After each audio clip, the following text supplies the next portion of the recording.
जिंदगीतल्या अडचणींच्या वाटेवर यशाचा नवीन मार्ग शोधायला तुमचा भाऊ सकाळ सकाळी बाहेर पडलेला, ते पण एवढ्या थंडीत पेपर आणायला. आठवड्यात एकदा का होईना आपण पेपर वाचायला पाहिजे हो. आज दुःख काय म्हणून रडत बसू नका. दुःखाच्या पृष्ठभागावर लात मारून सुखानं कसं जगता येईल हे बघा भावा. रोजच्या अडचणींपैकी ह्यो एक वाघ आपला कायम रस्त्यात आडवा बसलेला असतो, पण आपण ओळखीचा असल्यामुळे आपल्याला काय बोलत नाही हो. तसं पण यांच्यापेक्षा इमानदार कोण नाही सोडा. कामावरून पहिला आई साहेबांना नाश्ता चारून घेतला.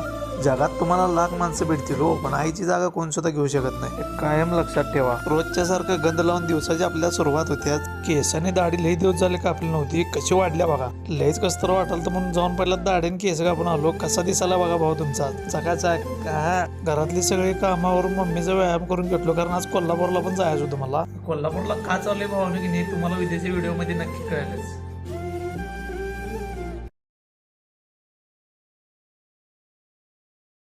जिंदगीतल्या अडचणींच्या वाटेवर यशाचा नवीन मार्ग शोधायला तुमचा भाऊ सकाळ सकाळी बाहेर पडलेला, ते पण एवढ्या थंडीत पेपर आणायला. आठवड्यात एकदा का होईना आपण पेपर वाचायला पाहिजे हो. आज दुःख काय म्हणून रडत बसू नका. दुःखाच्या पृष्ठभागावर लात मारून सुखानं कसं जगता येईल हे बघा भावा. रोजच्या अडचणींपैकी ह्यो एक वाघ आपला कायम रस्त्यात आडवा बसलेला असतो, पण आपण ओळखीचा असल्यामुळे आपल्याला काय बोलत नाही हो. तसं पण यांच्यापेक्षा इमानदार कोण नाही सोडा. कामावरून पहिला आई साहेबांना नाश्ता चारून घेतला.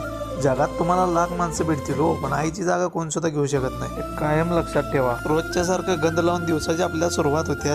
केसाने दाढी लई दिवस झाले कापली नव्हती, कशी वाढल्या बघा. लईच कसतर वाटलं तर म्हणून जाऊन पहिला दाढीने केस कापून आलो. कसा दिसायला बघा भाऊ तुमचा चकाचा का. घरातली सगळी कामावरून मम्मीचा व्यायाम करून घेतलो, कारण आज कोल्हापूरला पण जायचं होतं मला. कोल्हापूरला का चाललंय भावाने की नाही तुम्हाला विदेशी व्हिडिओ मध्ये नक्की कळेलच.